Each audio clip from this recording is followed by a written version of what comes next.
Salam hörmətli tamaşaçılar. Hər birinizi xoş gördük. Haqq hesabdasınız. Ötən həftə bütün Azərbaycan cəmiyyəti Gəncədə baş verən dəhşətli bir hadisə ilə sarsıldı. Təbii ki, istintaq davam eləyir və cinayətin üstü açılacaq, mən buna əminəm. Ancaq bu cür xüsusiamansızlıq Azərbaycan cəmiyyətinə yad olan hadisədir və ona görə insanlar dəhşətə gəlir, insanların gözləri böyüyür. Ardınca nə baş verdi?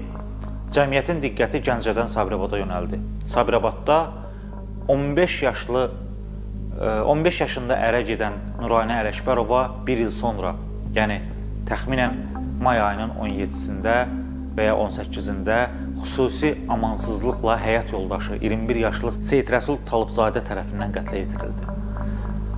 Və hadisələrin gedişatı göstərir ki, Azərbaycan cəmiyyətində xüsusi bir təlatüm var. İnsanlar əsəbləri gərilib,